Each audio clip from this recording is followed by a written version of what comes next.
Sur ces 11 000 artisans costarmoricains, plus de 20% vont cesser leur activité dans les 5 ans, ce qui représente 2000 entreprises. La transmission des entreprises artisanales est donc un enjeu majeur. En 2016, plus de 500 artisans n'ont pas cherché ou pas trouvé de repreneur. 500 entreprises, cela se traduit par des services de proximité qui ne sont plus rendus, mais aussi par des emplois qui ne sont pas maintenus. Et pourtant, les repreneurs existent.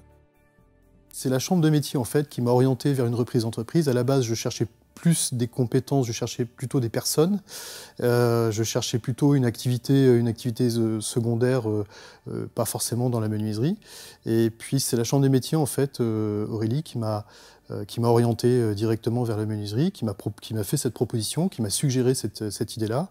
Et puis ça a mûri très rapidement parce que c'était presque une évidence de travailler dans cet esprit-là et avec ce métier-là.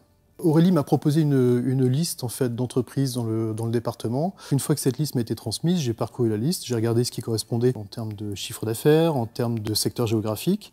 Une fois que j'avais fait le point sur cette liste-là, je suis retourné voir Aurélie donc à la Chambre des métiers qui m'a dit, qui m'a répondu sur un bataillon de questions que j'avais ciblé en fait.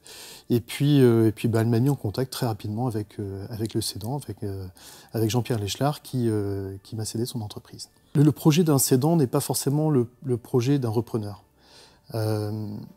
L'entreprise est un point commun, c'est un point de contact, on va dire, mais parfois, la difficulté, je dirais, c'est de se mettre à la place du repreneur et de dire, voilà, quels sont ses projets, quelles sont ses idées. La difficulté d'un cédant, c'est de lâcher son bébé, quoi. C'est quelque chose qui lui est particulièrement cher, et je ne parle pas de l'aspect financier.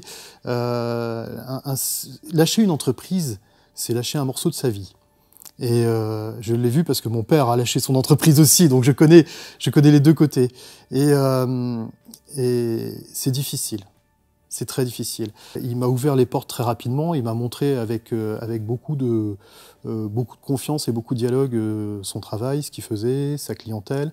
Et le fait de venir, je pense, par la Chambre des métiers l'a aussi rassuré sur mes volontés et sur ma volonté. Donc, ça a été plutôt positif et c'était relativement rapide en fait. Alors, il y a eu une période de transition évidemment, il y a eu des moments de doute même parfois, il y a eu des moments des réglages on va dire, mais aucun regret, non, au contraire. La transmission d'une entreprise demande une préparation. Il faut donc bien l'anticiper. Depuis de nombreuses années, la Chambre de métier et de l'artisanat des Côtes-d'Armor accompagne les artisans dans cette démarche de transmission. Avec l'appui de votre chambre de métier, vous pourrez rencontrer des conseillers en reprise d'entreprise, faire savoir de manière anonyme sur un site national dédié que votre entreprise est à reprendre et vous préparer à rencontrer des repreneurs.